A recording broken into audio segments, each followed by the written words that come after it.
A very important role also played by translation in connecting nations and in conveying the messages. That's why whenever you need to know more about a place, you could read the translation on different websites. And it is one of the most important communication tools, communicating ideas and communicating also places and countries and more, and culture. Right, and this is the reason why we say that translation is not just a way of communicating ideas and language, but it goes beyond that degree. Yes. As a matter of fact, the translation plays a social factor in our society. It does have a significant cultural impact as well. Let me just tell you on the social level, it keeps our identity. It preserves our values, our traditions. You probably might ask me, how? The question is how, and I would tell you that when you just be exposed to different cultures, then you can understand your culture as well, and you can be very aware about your traditions and about your values. So it is connected with the social level when it comes to the values and tradition. When it comes to the cultural background, it opens our minds to different cultures. Believe it or not, translation plays an important role in accepting and containing other cultures and be more tolerant towards differences in the world. And absolutely, there are a lot of differences in every country when it comes to the social level, the cultural level, even the religious concepts. Translation paves the way to be more tolerant, more flexible, more containing for differences. And it helps here in this way when it comes to the tourism factor, because we would like to attract the tourists, and we would like also to exchange our ideas. It happens by translation. But let me just go beyond that. Let me just go beyond the social and the cultural aspect. When it comes to scientific progress, we're going to have translation as well. There was a challenge that happened before, I guess that was a few decades ago, when a country, I guess it was Syria, when they decided to make the studying of medicine in Arabic language. Was my deep respect to that, but look to the way when we changed the whole situation today into English.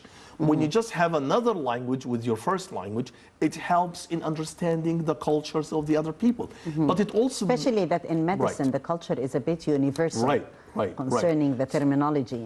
So you see here, so here we have translation in the medical field, and it helps in the scientific research. We would like to read, we are talking about the progress in education, right? So if you would like to make any progress of education, we're going to talk about that, different pillars. But let me just tell you something very critical, that we would like to increase and upgrade the ranking of our universities. And how can we do that? We wouldn't be able to do that until we have a tool that is very critical, which is represented by translation. Since we're talking education, and this is a very important file, the file of education and digitization. And it was very important to translate not only to the professors, but also to the students and to the parents. So here translating ideas. The idea or the concept is that we are developing our educational system, and this derives that we would resort to the latest high-tech equipment and also to digitization while addressing this important file. Translation also plays a role in that respect. Absolutely right, and this is connected with the whole process, the comprehensive process of developing our universities. Remember that in the last few episodes together, Tawwab, we were talking about how that there is a progress happening on the ground, whether you agree or disagree. Just the other day, I was in a meeting in the college with my colleagues, and they were telling me, Tawwab, look, for any sort of a change that we have in our society, we will have resistance for such a change. But at the end, this is normal. This is very, very usual. Very normal. And at the end, we should complete our task, complete our mission. I was in a discussion with my colleagues about that in the college, that there is a dramatic change happening. And some people were saying, no, we're going to have the pros and cons. We are not familiarized with that. We cannot go on like, you know, resorting to the traditional conventional means, and the whole world are taking fast steps towards and making good use of technology and all that. And we live today in another different world from the past. The world today is different from 10 years ago. I mean, today we are talking about that I am in my office, in my home, in my room, and I'm giving lectures to universities in different countries in the Middle East. That wouldn't happen before in the past. Yes. Today, I'm just trying to have a channel on YouTube, and I'm trying to spread the knowledge, and I'm trying to extend my words, not just in the Middle East, but in the US, in Europe, and in different countries. So we're going to have a new mechanism. Now, back again to the topic of translation. I guess the translation is involved in the comprehensive process of education as well. We were talking about developing our universities. We were talking about building civil universities, smart colleges. We were talking about international universities. All of them are involved with a foreign language. We wouldn't be able, if we would like to understand the foreign language, until we have the way of translating that. Today, I face many students, and I meet with many students today, and they are telling me, you know, Dr. Ahmad, we would like to understand what's going on. And I tell them that if you'd like to do that, then you should acquire another foreign language. That will help you to make the process of translation. In other words, it will put you on the right track at the end. Yes, very important. And Egypt has put priorities in its plans regarding the file of regaining peace and security, and that was very important. That's why we managed to achieve victory, because we were going, in the first place, we wanted to achieve peace and regain back our land, and then embarking on important economic reforms, regaining our pivotal role, not only regionally, but also internationally.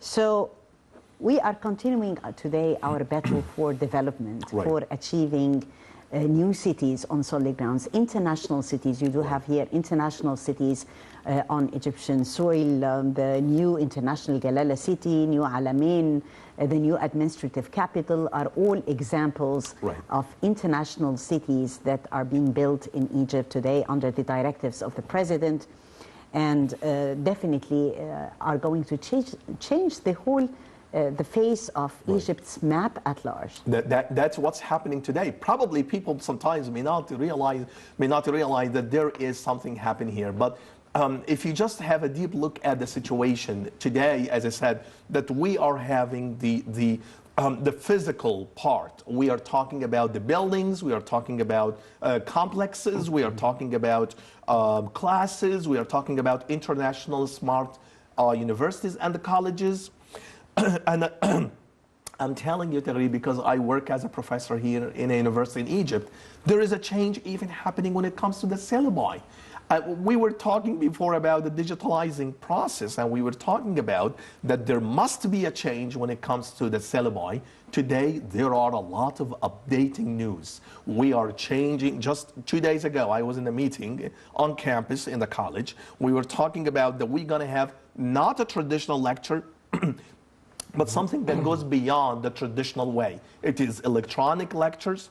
We're going to have, the wonderful part that we're going to have here is, and this is very exciting to know that, I read that the Minister of Higher Education, I want to give a salute to the Minister of Higher Education, Dr. Khalid Al-Ghaffar. I'm a big fan for what he's doing, and I'm a firm believer for what his plans, very, very amazing, very dramatic as a matter of fact. Today we're going to have a platform, international platform, that will contain all Egyptian universities, all the professors, all the students. We will be on one website. Believe it or not, I just read the news that the Ministry of Higher Education, they signed a contract with Microsoft company in the United States. So we're going to have major companies coming in Egypt and being involved in building electronic platforms that can help in education. So at the end, surely we will have something tangibly happening. We will have a progressive movement when it comes to education. We were talking about a comprehensive development. We are talking about changing the syllabi, but there is something also very, very interesting to talk about. It's the infrastructure. Yes. We were talking about the buildings, but there is a digitalized infrastructure nowadays. We're going to have internet in every single room, in every single part. And I'm not just saying that from the vacuum. May I not be stupid to talk about that. But the interesting part here is we're going to have technological devices that can push the country forward. Something more to add here, Tagreed, which is awareness. Yes. Building the awareness, this is the critical part. And if we get back again to our topic, translation, I would say that there is strong connection between both, between translation, between education, between development. They are all awareness. Interconnected, actually. All of them are interconnected together, and that can help, because at the end we have a target, which is the progress of our society, the development of our community, and making Egypt on the top line. Definitely, we always wish our country would be on the top line, and from being on the top line as a country to talking about translators who are considered to be on the top line, maybe our viewers would like to know more about what would be the criteria of having an efficient and a professional translator around.